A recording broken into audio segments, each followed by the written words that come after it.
Hello everyone, Assalamu alaikum. Let's introduce some Japanese skincare product. So recently আমি কিছু skin care product use করতেছি যেগুলো আমি purchase করছিলাম হোয়াইট রোজ থেকে। যেহেতু আমাদের স্কিন অনেক সেন্সিটিভ একটা জিনিস, সো যেন তেন প্রোডাক্ট ইউজ করলে তো আর হয় না, তাই এই পেজে একটা কম্বো ছিল, ওইটা আমি পারচেজ করে নিলাম। যদিও আমি তেমন একটা স্কিন কেয়ার প্রোডাক্ট ইউজ করি না, কিন্তু বাবু হওয়ার পর থেকে আমার ফেসের অবস্থা খুবই খারাপ, কারণ আমার ঠিকমতো খাওয়া দাওয়া হচ্ছে না, ঠিকমতো ঘুমও হচ্ছে না, যার কারণে ফেসের অবস্থা খুব খারাপ হয়ে গেছে। আল্লাহর রহমতে আমার কখনোই চোখে নিচে ডার্ক সার্কেল পড়ে নাই, but for the first time আমি নিজেই নোটিস করতেছি। ইভেন আপনারাও দেখতে পারতেছেন বা কম্পেয়ার করে বুঝতে পারবেন যে আমার আগের ভিডিওস আর এখন ভিডিওসের মধ্যে অনেক তফাৎ। যেহেতু আপনারা আমার চোখের সাইডটাই দেখেন, তাই বুঝতে পারতেছেন আমার চেঞ্জেসটা।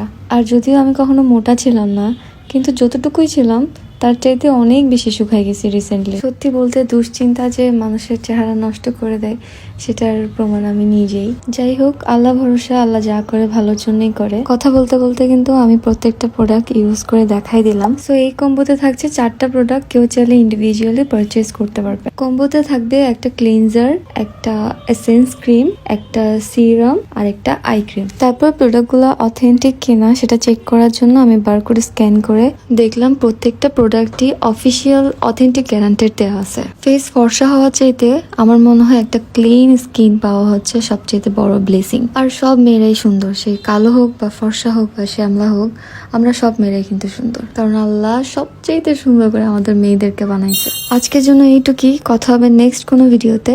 টিল দেন, আল্লাহ হাফেজ, বাই বাই, গুড নাইট।